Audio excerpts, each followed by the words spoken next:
नमस्कार मित्रमैत्रिणींनो, माझे नाव आहे प्रीती पाटील जगधणी आणि मी तुमच्या समोर सादर करत आहे आजच्या पेपरचं पेपर अनालिसिस. स्पेक्ट्रम अकॅडमी कडून आपल्या सर्वांचं हार्दिक स्वागत. चला तर मग बघूया आजच्या सर्वात इम्पॉर्टंट न्यूज. काश्मीरमधील परिस्थिती जी आहे ती चिघळलेली आहे. आपण बघू शकतो की काश्मीरमध्ये दहशतवादापासून हत्यासत्र जे आहे ती परिस्थिती अजून चिघळलेली आहे आणि 2 परप्रांतीय मजुराची देखील नंतर हत्या केलेली आहे. त्यामुळे काश्मीर खोऱ्यातून सर्व परप्रांतीय मजुरांना सुरक्षा दलाच्या छावण्यामध्ये दाखल झालेला आहे. ऑक्टोबर महिन्यात आतापर्यंत दहशतवाद्यांनी 11 नागरिकांची हत्या केलेलं आपल्याला दिसून येत आहे आणि दक्षिण काश्मीरमधील कुलगाम जिल्ह्यामध्ये दहशतवाद्यांनी केलेल्या गोळीबारात 1 जण नंतर जखमी झाला आणि 2 जण मरण पावले. काश्मीरमधील त्याच्यामुळे परिस्थिती अशी झालेली आहे की काश्मीरमधील बहुतांश राजकीय पक्षांनी या दहशतवादी हल्ल्याचा निषेध केला आहे. त्यात प्रामुख्याने पीडीपी च्या प्रमुख महबूबा मुफ्ती, भाजपचे प्रवक्ते अल्ताफ ठाकूर, रक्ताच्या प्रत्येक थेंबाचा म्हणजे आम्ही हिशोब घेऊ वगैरे वगैरे असं चालू आहे. याच्यामध्ये आपण बघू शकतो की जी आपलं अफगाणिस्तान आहे, अफगाणिस्तानमध्ये जे तालिबानचे क्रायसिस चालू आहेत प्लस पाकिस्तान आहे, त्याच्या अनुषंगाने आपण याचं रिलेशन घेऊ शकतो की एक प्रकारे जम्मू काश्मीरमध्ये जे कॉन्फ्लिक्ट वाढलेले आहेत, एक प्रकारे तालिबान कुठंतरी त्याच्यामध्ये हस्तक्षेप आपल्याला दिसतो. नेक्स्ट इम्पॉर्टंट न्यूज आहे केरळमध्ये हाहाकार, अतिवृष्टीचे 18 बळी. आता आपण बघू शकतो की केरळमध्ये अतिवृष्टीने हाहाकार माजवत 18 बळी तिथे गेलेले आहेत आणि कोट्यम आणि इडुक्की या जिल्ह्यांना अतिवृष्टीचा मोठा फटका बसलेला आहे. भूसंकलनाचा सर्वाधिक फटका बसलेला इडुक्की जिल्ह्यातील कोकयार येथून 3 मृतदेह बाहेर काढलेत आणि केरळच्या कोट्यम जिल्ह्यात अतिवृष्टीचा मोठा फटका बसून दरड कोसळली आहे आणि त्याच्यामुळे अनेक मृत्युमुखी पडलेले आहेत. आता ही जी नैसर्गिक संकटामध्ये मृताबद्दल दुःख सगळ्याकडूनच व्यक्त केलं जात आहे आणि केरळच्या नागरिकांना केंद्र सरकार शक्य तेवढी मदत करत असं आश्वासन देखील दिलेलं आहे आणि आपलं नॅशनल डिझास्टर रिस्पॉन्स फोर्स जे आहे NDRF याची पथकं देखील म्हणजे जी डिझास्टर आहे ही एक डिझास्टर आहे आणि डिझास्टर मॅनेजमेंट ऍक्ट 2005 अंतर्गत ह्याला मेन्शन केलेलं आहे. नॅशनल डिझास्टर रिस्पॉन्स फोर्स जे आहे त्याच्या मदतीसाठी केरळच्या मदतीसाठी पाठवलेलं आपल्याला दिसतंय. सर्व ज्या सरकारी याचिका आहेत यानंतर ई-फाईलद्वारे चालू होणार आहेत. सरकारच्या वतीने उच्च न्यायालयात सादर होणाऱ्या सर्व याचिका 1 जानेवारी 2022 पासून ई-फायलिंगद्वारे सादर केली जातील याची निश्चिती झालेली आहे. असं निर्देश सर्वोच्च न्यायालयात उच्च समितीने उच्च न्यायालयात दिलेले आपल्याला दिसते. आता डिजिटलायझेशन आपल्या प्रत्येक क्षेत्रात होत आहे, त्याच पद्धतीने सरकारी ज्या याचिका आहेत आता उच्च न्यायालयामध्ये ई-फाईल याद्वारे सबमिट होणार आहे. नेक्स्ट इम्पॉर्टंट न्यूज आहे की माहिती अधिकारावर म्हणजे RTI म्हणजे राईट टू इन्फॉर्मेशन जे ऍक्ट आहे आपलं त्याच्यावरून आपल्याला सगळ्यांना माहिती अधिकार आहे आणि जर आपण माहिती अधिकार बघितला तर फंडामेंटल राईट पण आपला आहे आणि राईट टू इन्फॉर्मेशन कशाच्या अंडर येतो तर आर्टिकल 21 च्या अंडर आपल्याला राईट टू इन्फॉर्मेशनचा सुद्धा अधिकार आहे. त्याच पद्धतीने राईट टू इन्फॉर्मेशनचे जे आहे ऍक्ट पास केलेला आहे सरकारने त्याच्या अंतर देखील आपल्याला माहिती अधिकारापासून माहिती मिळवता येते. आणि याच्यामध्ये पुलवाल वर्सेस जयपूर म्युनिसिपल कॉर्पोरेशनची एक केस होती. त्याच्यामध्ये आर्टिकल जे 19 आहे clearly implies that right to information as without formation of freedom of speech and can not be fully used by citizen. म्हणजे आपल्याला इन्फॉर्मेशन असल्याशिवाय आपण राईट टू स्पीच आणि एक्सप्रेशन हा जो राईट आहे त्याच्यामध्ये फुल्ली यूज करू शकत नाहीत. आणि आपल्याला इन्फॉर्मेशन राईट टू इन्फॉर्मेशन ऍक्टच्या अंतर्गत 2005 मध्ये कशामुळे प्रोव्हिजन केली होती की जे पण करप्शन आहे, स्कॅन्डल आहे, इंटरनॅशनल प्रेशर असणार आहे त्याच्या अंतर्गत आपल्याला माहिती मिळण्यासाठी एक प्रकारे पब्लिक ऑथॉरिटीमध्ये ट्रान्सपरन्सी राहण्यासाठी हे जे आहे right to information act create केला होता. आणि याच्यामध्ये आपण बघू शकतो की राईट टू इन्फॉर्मेशन आणि राईट टू प्रायव्हसी याच्यामध्ये बॅलन्स असणं खूप गरजेचं आहे. Conceptually right to information and right to privacy are both complementary to each other while RTI increase access to information and privacy protects from it. At the same time both function as citizen right to safeguarding liberty and state outreach. त्याच्याच अंतर्गत right to privacy पण आपल्याला maintain झालेली पाहिजे.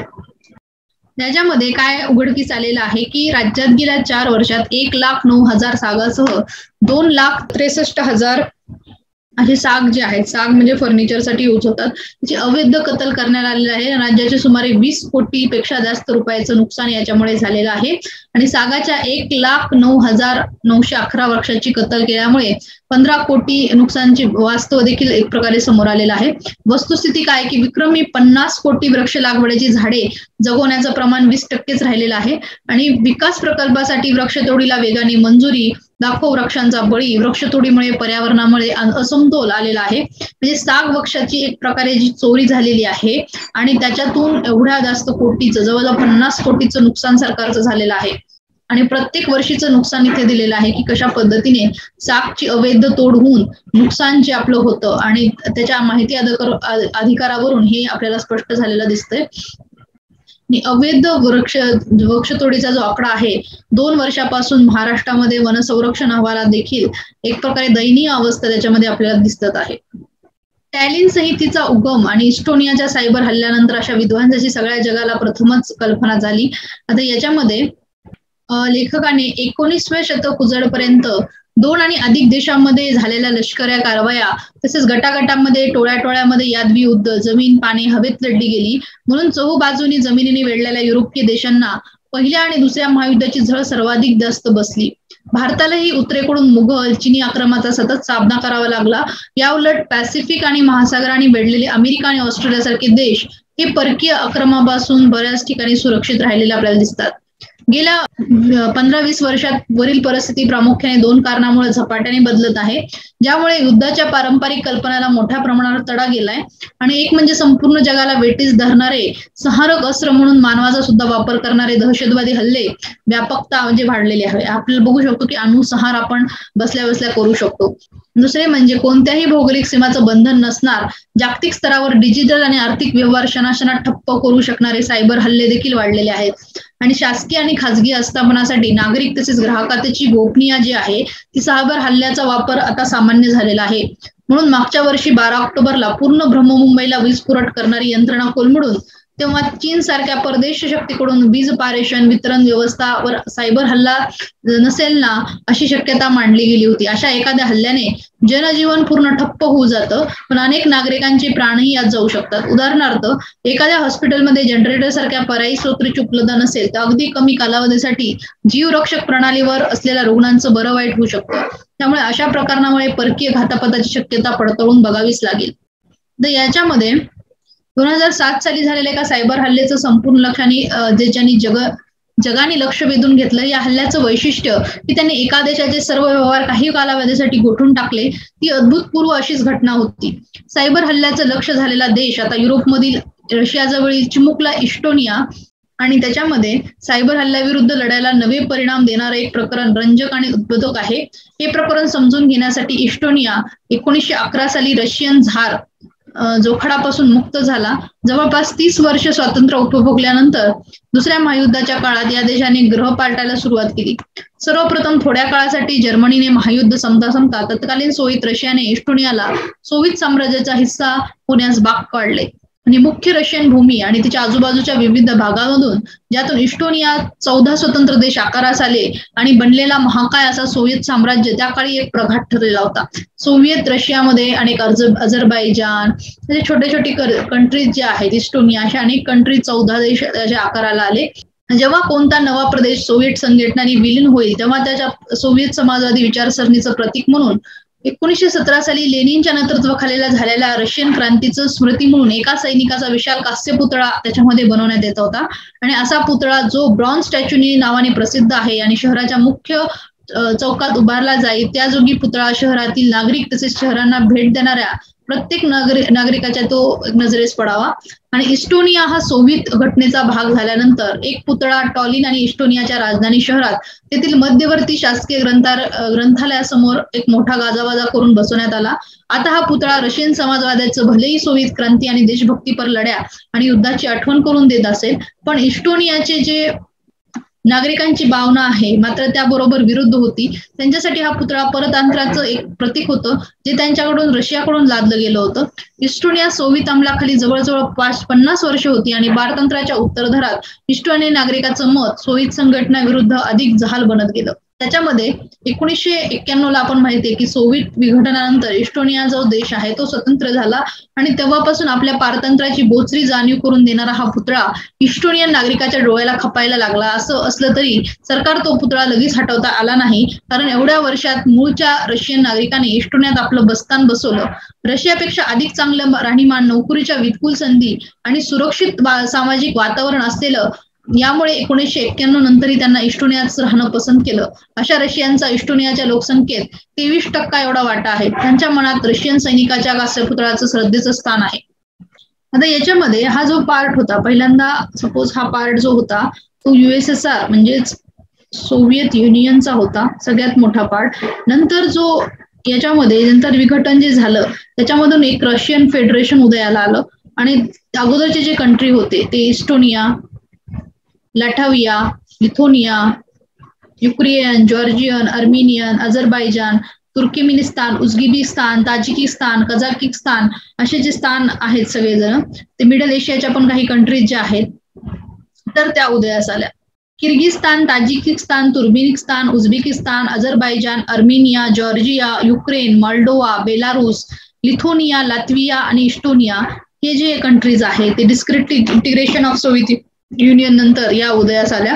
आणि इतक्या व्यापक स्तरावर घडलेल्या संपूर्ण देशाला वेठीस धरणारा जो पहिला सायबर हल्ला असल्याने अशा हल्ल्यामुळे होऊ शकणाऱ्या विध्वंसक परिणामाची जाणीव जगभरात म्हणजे इस्टोनियावर ज्या सायबर हल्ला झाला त्याची जाणीव जगभरात झाली आणि हल्ल्याचा थेट परिणाम इष्टापती समजून युरोपियन आणि उत्तर देशाचे राजकीय आणि लष्करी हितसंबंध जपणाऱ्या नाटोने टॅलिन शहरात आंतरराष्ट्रीय सायबर सुरक्षा केंद्राची स्थापना केली. म्हणजे आंतरराष्ट्रीय सायबर सुरक्षा केंद्र जे आहे 2008 मध्ये टॅलिन शहरात याची स्थापना झाली आणि त्यातून जन्माला आलेली राष्ट्रीय स्तरावर सायबर हल्ल्याला तोंड देण्यासाठी अंतिम शब्द म्हणून मान्यता पावलेली टॅलिन संहिता मॅन्युअल ही विशेष पुढील लेखनात आहे. आणि याच्यामध्ये आपण बघितलं की इस्टोनियामध्ये कशा पद्धतीने हिस्टॉरिकल सायबर हल्ला झाला आणि आंतरराष्ट्रीय सायबर सुरक्षा केंद्र कशा पद्धतीने सामील झालं. आपण हिस्टॉरिकल बॅकग्राऊंड पाहिलं की वर्ल्ड वॉर II नंतर USSRचा जो आकार होता तो कसा मोठा झाला, त्याच्यामध्ये अनेक पारतंत्र्यात पावलेली इस्टोनिया, कझाकिस्तान, अर्मेनिया, जॉर्जिस्तान, जॉर्जिया अशा अनेक कंट्रीज होत्या. नंतर 1991 डिसइंटिग्रेशन ऑफ द USSR झालं आणि रशिया हा प्रांत बाहेर पडून त्याच्यामधून अनेक देशाची रचना त्याच्यामध्ये झालेली आपण बघितली. आता केंद्र के संघ घटनेच्या कोणत्या टप्प्यावर मध्यवर्ती सरकारचा दर्जा केंद्र सरकार असा नाही असं तामिळनाडू सरकारचं म्हणणं हे निश्चित सत्य आहे. देशाच्या स्वातंत्र्यप्राप्तीचा जो अमृत महोत्सव साजरा होत असताना काही राज्यांनी एका अत्यंत चर्चेस तोंड फोडले. त्यात महाराष्ट्राच्या मुख्यमंत्र्यांनी आपला सूर मिसळलाय आणि त्याच्यामध्ये हा मुद्दा केंद्र म्हणजे सेंट्रल स्टेट रिलेशनशिपचा आहे आणि महाराष्ट्राच्या मुख्यमंत्र्यांनी तो मांडणं याचे काही वेगळा अर्थ आहे. त्याचं महत्व समजून घेण्यासाठी तामिळनाडू सरकारने घेतलेला एक निर्णय लक्षात घ्यावा लागेल. हा निर्णय देखील केंद्र सरकार संकल्पना संदर्भातच आहे की 2 निर्णय त्या पाठोपाठ सीमा सुरक्षा दलाची अधिकार व्याप्ती, वस्तू सेवा कर याची आकारणी आदी मुद्द्यावर केंद्र आणि राज्य संबंधात जो बेबनवाव असे अनेक बिंदू जोडल्यास त्यातून एक व्यापक चित्र निर्माण होतं आणि ते निश्चितच चिंतादायक आहे. या निर्णयानुसार अत्यंत महत्वाची असलेली दक्षिणी राज्याने केंद्र सरकार हा उल्लेख यापुढे केंद्र सरकार असं न करण्याचं जाहीर केलेलं आहे. यापुढे कोणत्याही अधिकृत संबोधनात तामिळनाडू सरकार, दिल्ली स्थित सरकारचा उल्लेख केंद्र सरकार असा न करता संघ सरकार असा करेल. याचं कारण असं आहे की घटनेच्या कोणत्याही टप्प्यावर देशातील मध्यवर्ती सरकारचा दर्जा केंद्र सरकार असा नाही असं तामिळनाडू सरकारचं म्हणणं असून त्यात निश्चितच तथ्य आहे. India that is Bharat shall be union of state या घटनेच्या पहिल्या कलमात आपण बघू शकतो की युनियन ऑफ स्टेट्स आपण पहिलं जर आपला कलम बघितलं कलम 1 मध्ये आपल्याला दिसतं की India is and Bharat shall be union of state या घटनेच्या पहिल्या कलमातील वाक्यच तामिळनाडू सरकारने उद्धृत केलं असून ही बाब महत्वाची ठरते. याचं कारण की आपल्याकडे मध्यवर्ती सरकारचा उल्लेख सर्रास सरसकट केंद्र सरकार असा अनुचित परंपरागत निर्माण झाली आहे आणि केंद्र सरकार हा शब्द प्रयोगात पितृभाव दॅट इज पॅटर्निस्टिक फिलिंग असं जणू काही लहान लहान बाल्य राज्याच्या नियमन नियंत्रणासाठी एखादं कोणी वडीलधार सरकार भूतलावर निर्माण झाल्याचा अर्थ त्यातून ध्वनित होतो. इतके दिवस पितृभाव बाळगणाऱ्या बऱ्याच अंशी औदार्यपूर्ण व्यवहार आणि वर्तन करणाऱ्या सरकारामुळे तो रुजेला आणि खपून गेला.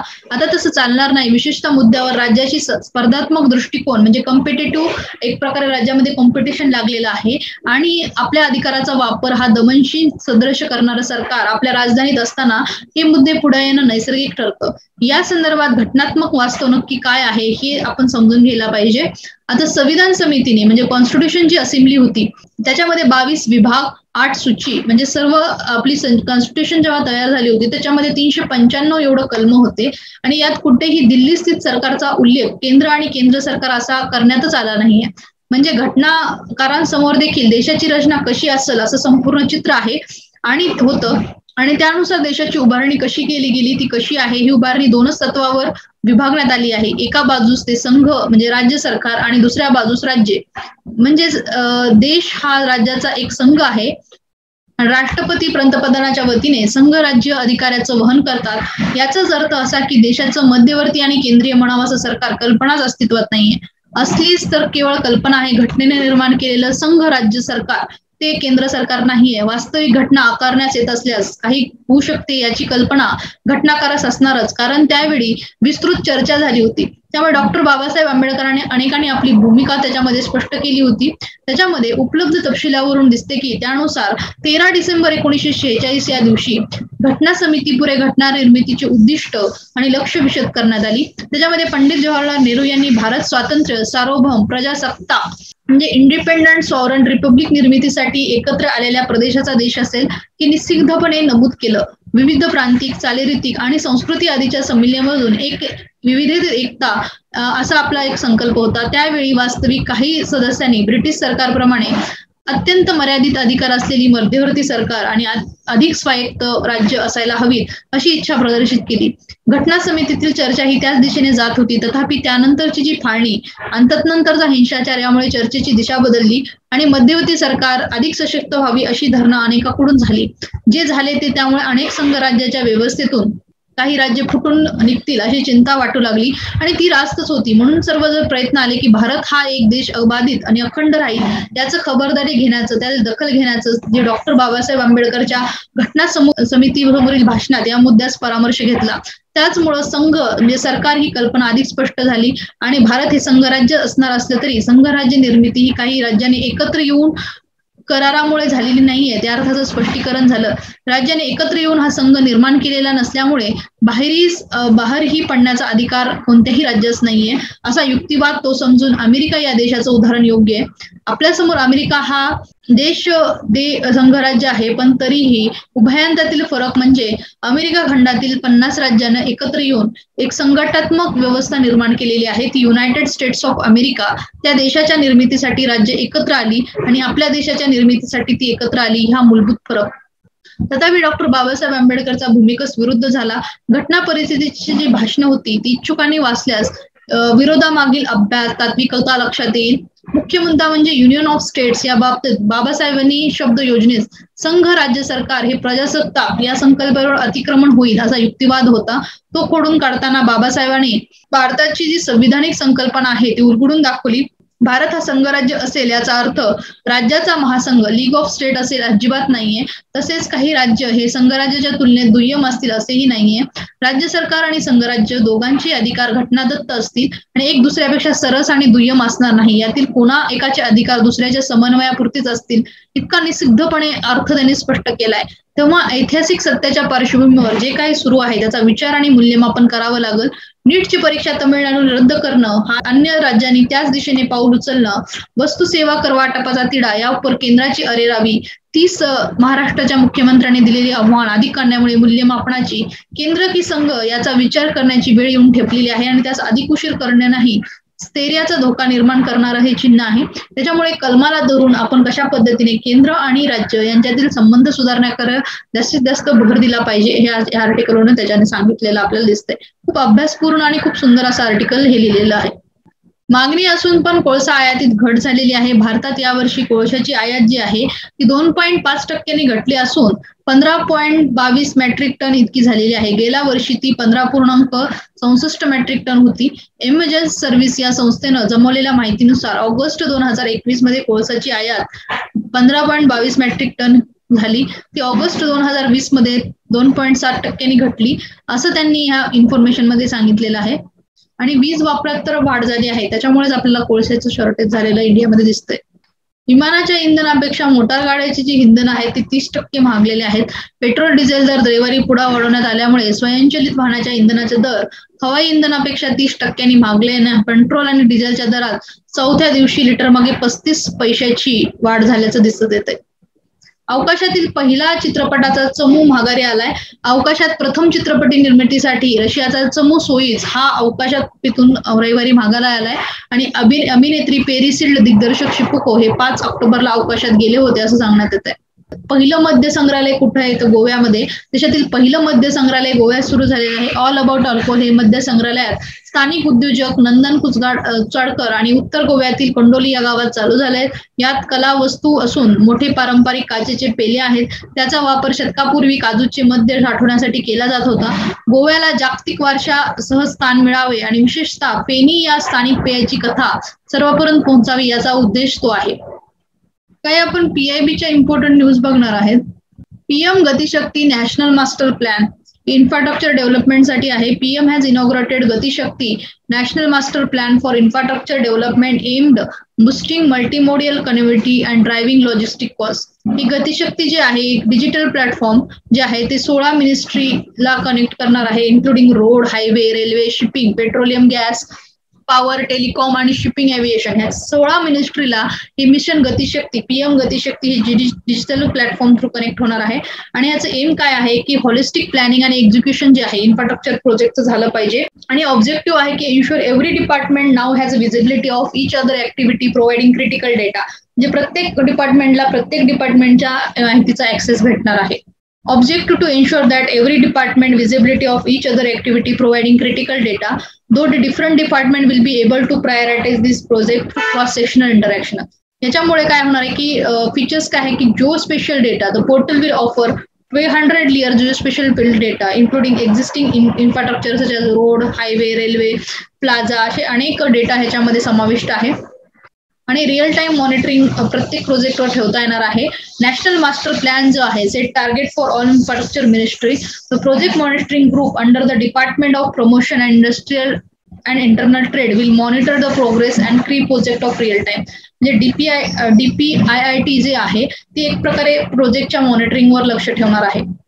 अशा प्रोजेक्टची गरज कशामुळे आहे की पुअर इन्फ्रास्ट्रक्चर जी प्लॅनिंग आहे ती कमी करण्यासाठी आणि प्रत्येक प्रोजेक्टचं इन्फ्रास्ट्रक्चर टाइमली इम्प्लिमेंटेशन होण्यासाठी आणि एकमेकाची माहिती जी आहे गव्हर्नमेंट डिपार्टमेंटचं एक प्रकारे इंटरलिंकिंग होण्यासाठी, इझी क्लिअरन्स त्यांना भेटण्यासाठी. आपण बघू शकतो की लॉजिस्टिक कॉस्ट जी आहे इंडियामध्ये सगळ्यात जास्त लागते आणि आपल्याला 13 ते 14% GDP एवढी लॉजिस्टिक कॉस्ट लागते. डेव्हलप कंट्रीमध्ये लॉजिस्टिकची म्हणजे ट्रान्सपोर्टेशनची कॉस्ट 7 to 8% लागते.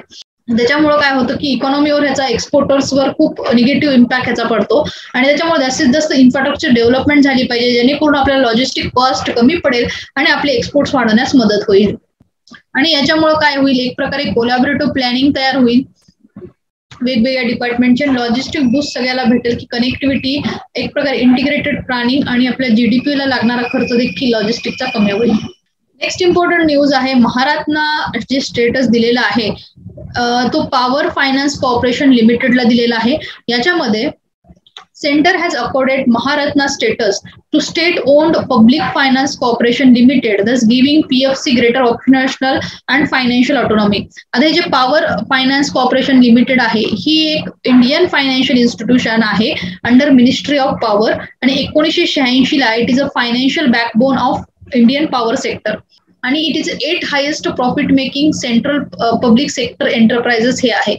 सेंटरने महारत्ना स्टेटस जे आहे ते state owned public finance corporation लिमिटेडला दिलेलं आहे आणि ही जी आहे इंडियन फायनान्शियल इन्स्टिट्यूशन आहे अंडर मिनिस्ट्री ऑफ पॉवर हे आपण कव्हर केलं.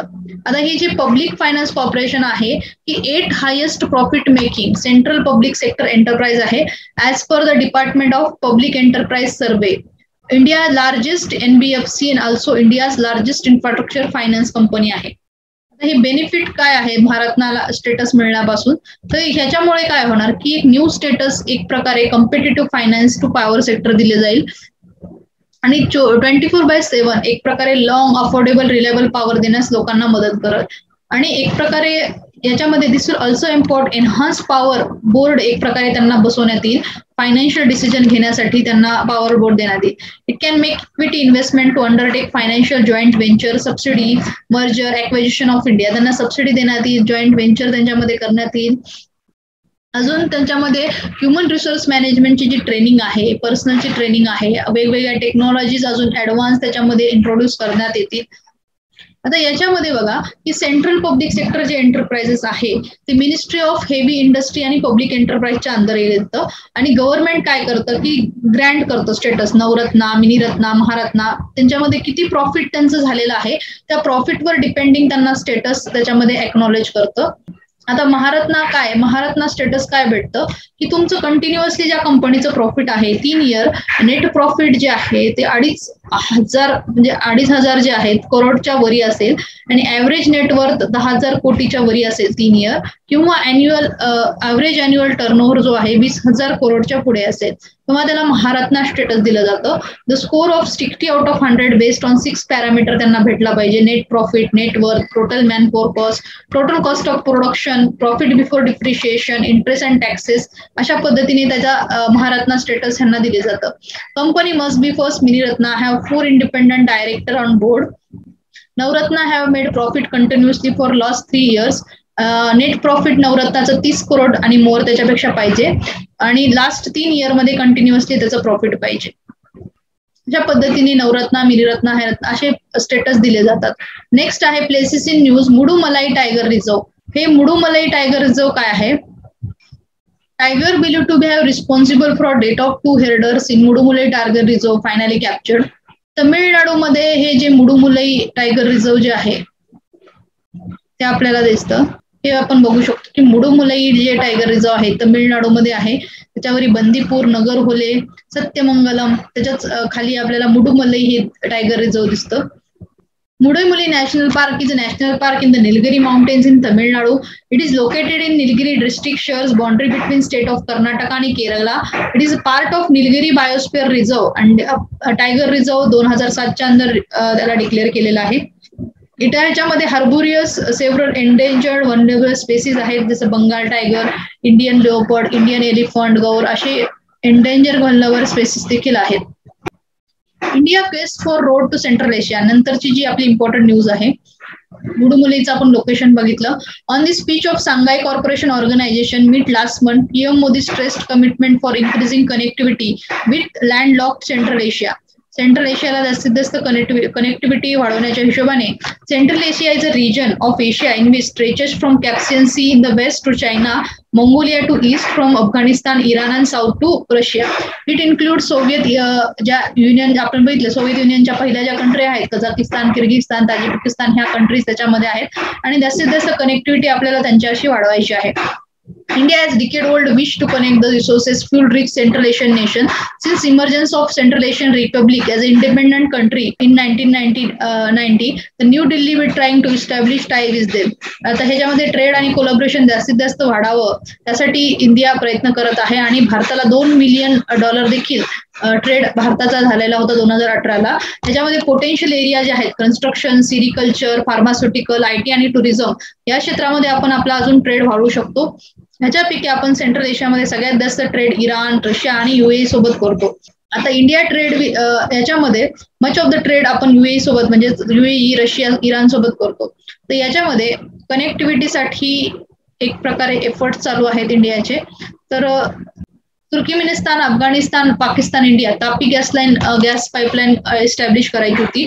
तसेच development of Indian Chabahar port, Zaranj Delaram highway, international north south corridor हे आहेत. इंटरनॅशनल जे नॉर्थ साऊथ कॉरिडॉर आहेत ते 2000ला इंडिया, इराण आणि रशिया याच्यामध्ये न्यू रूट ट्रेडचा त्याला म्हटलं जातं की इंटरनॅशनल नॉर्थ साऊथ कॉरिडॉर. याच्यामध्ये कटिंग कॉस्ट जे आहेत कार्गोच्या त्याच्यामुळे कमी झाल्या असतात आणि ह्या इंटरनॅशनल नॉर्थ साऊथ कॉरिडॉर आहे. आता याच्यामुळे काय आहे की नंतरचं जे आपलं जे आहे आपण बघू शकतो की चाबार पोर्ट जे आहे अजून देखील त्याचं काम जे आहे ते पूर्ण झालेलं नाहीये आणि India's opportunity based on proximity.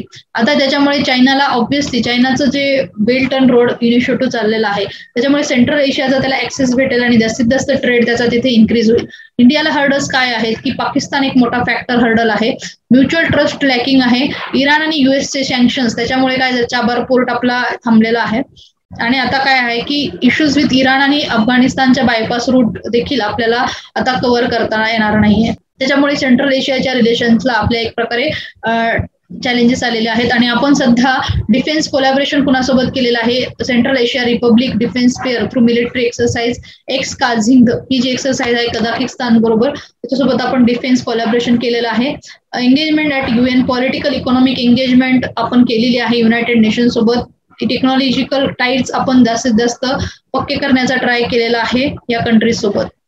एक्सपान्शनचा scope आहे dairy sector, pharma sector, information technology sector, cultural connect आपण करू शकतो अगोदरपासून आपले चांगले रिलेशन असल्यामुळे. आता याच्यामध्ये आपण लास्ट न्यूज आपण जी बघू शकतो ती बॉर्डर सिक्युरिटी फोर्स बद्दल आहे आणि याच्यामध्ये जे एक प्रकारे जे ऍक्ट मध्ये अमेंडमेंट केलेलं आहे, तर याच्यामध्ये state power versus central power असा कॉन्फ्लिक्ट चालू आहे की BSFचा जो पण त्यांनी सीमा वाढवलेल्या आहेत की या बाउंड्री पर्यंत म्हणजे 500 किलोमीटर पर्यंत, 150 किलोमीटर पर्यंत, 50 किलोमीटरची त्यांची रेंज आहे, डेप्थ आहे इंटरनॅशनल बॉर्डरची पंजाब, आसाम आणि वेस्ट बेंगॉल, तर ती 15 किलोमीटर पासून 50 किलोमीटरच्या अखत्यारपर्यंत वाढवलेली आहे. परंतु याच्यामध्ये इश्यू काय येतो आहे की BSF जे आहे ते अंडर सेंट्रल ज्युडिक्शन आहे, वाईल याच्यामध्ये जे लोकल पोलिसेस आहेत त्याच्या ज्युडिक्शन खाली BSF जास्त काम करू शकतील, परंतु पोलीस जो सब्जेक्ट आहे तो स्टेट लिस्ट मध्ये येतो. त्याच्यामुळे स्टेट वर्सेस सेंटर एक डिबेट चालू आहे की ministry of home affair recently issued extending jurisdiction border security force from 15 kilometre to depth of 50 kilometre Punjab, Assam आणि वेस्ट बेंगॉलच्या बॉर्डरच्या तिथे. त्याच्यामुळे ज्युडिक्शनचे काय काय इश्यूज येत आहेत आणि लास्ट नोटिफिकेशन जे आहे ज्युडिक्शन of the BSF could be operate entire state Nagaland, Manipur, Mizoram, Tripura आणि मेघालयामध्ये तर त्यांचं पूर्ण ज्युडिक्शन असणार आहे. आणि आता गुजरातमध्ये 80 किलोमीटर, राजस्थानमध्ये 50 किलोमीटर हे BSFचे रूल असणार आहेत. आणि आता सध्या जो आसाम, वेस्ट बेंगॉल आणि पंजाबमध्ये तर 15 किलोमीटर वरून 50 किलोमीटर दिलं आहे. गुजरातमध्ये त्यांचं ज्युडिक्शन रिड्यूस केलं होतं, 80 किलोमीटरवरून 50 किलोमीटर केलं होतं. तर नॉर्थ ईस्टर्न स्टेट आणि राजस्थानमध्ये काही सुद्धा चेंज नव्हता झाला. त्याच्यामुळे पंजाब आणि वेस्ट बेंगॉलचे जे लीडर्स आहेत ते एक प्रकारे क्रिटिसाइज करत आहेत. पंजाबमध्ये डिस्टेबलाइज होऊ शकतं की पर्टिक्युलरली पाकिस्तान स्पॉन्सर जे टेररिस्ट ग्रुप आहेत, लष्कर-ए-तोयबा आणि Jaish-e-Mohammed almost certainly renew their onslaught of border state. West Bengal already undertone huge demographic change, त्याच्यामुळे त्यांनी बॉर्डर सिक्युरिटीचा फोर्सचे ज्युरिडिक्शन वाढवलेलं आहे. आणि याच्यामध्ये police across the country in the state of authority and they need assistant from central and police even for maintaining normal law and order. याच्यामध्ये काय आहे की पोलिसांना त्यांची सारखं मदत पडते, त्याच्यामुळे त्यांनी हे ज्युरिडिक्शनचा एरिया वाढलेला आहे. त्याच्यामुळे काय झालेलं आहे की होम मिनिस्ट्री लेटेस्ट नोटिफिकेशन जे आहेत ते स्टेट पोलीसला फोर्सला कुठेतरी हार्म करतं in securing state under section 139 of the BSF act which empower member of the force to discharge certain power duties within the local limit. याच्यामध्ये काय म्हटलेलं आहे की या ऍक्ट मध्ये jurisdiction of the state police has been neither been curtailed nor its power reduced in manner. It is just that BSF will also be exercising their power of seizure arrest respectively only passport act 1967, passport entry act 1920. म्हणजे जे debate चालू होतं त्याच्यामध्ये solution त्याच्यामध्ये सांगत आहे act मध्ये की कशाही पद्धतीने स्टेट पोलीसच्या पॉवर ज्या आहेत त्या कमी होणार नाहीयेत, उलट एक प्रकारे सेक्युरिटी अजून स्टेबिलिटी आपली त्या रिजन मध्ये वाढेल. तसेच it is just that BSF will also exercising power of search, seizure, arrest. म्हणजे पासपोर्ट ऍक्ट 1967च्या अंतर्गत त्याला सर्च, सीझर आणि अरेस्टच्या पॉवर आहेत. Passport entry into India act 1920च्या अंतर्गत क्रिमिनल प्रोसिजर्स कोडवर ते ऍक्ट करू शकतात. FIR आणि इन्व्हेस्टिगेट करण्याची पॉवर स्टेट पोलीसकडे कायम आहे. Indian constitution no doubt fulfil some condition of federation, but Indian constitution मध्ये पण सांगितलेलं आहे lean toward the strong centre, म्हणजे स्ट्रॉंग सेंटरकडे आपला झुकाव आहे. आणि हे आपल्या कोणत्या सेंट्रल स्टेटचा जो आपण अभ्यास करतो तो कॅनडाची आपण कॉन्स्टिट्यूशन बॉरो केलेली आहे, त्याच्यामध्ये स्ट्रॉंग सेंटर आपण एक प्रकारे त्यांचा जो कन्सेप्ट आहे तो आपल्या इंडियन कॉन्स्टिट्यूशन मध्ये इन्व्हॉल्व्ह केलेला आहे. ओके फ्रेंड्स, आपण आजच्या सर्व इम्पॉर्टंट न्यूज कव्हर केल्या. चला तर मग उद्याच्या न्यूजपेपर मध्ये भेटूया. तर friends, stay safe at your home. Thank you so much for listening my lecture. Please do like, subscribe to our channel.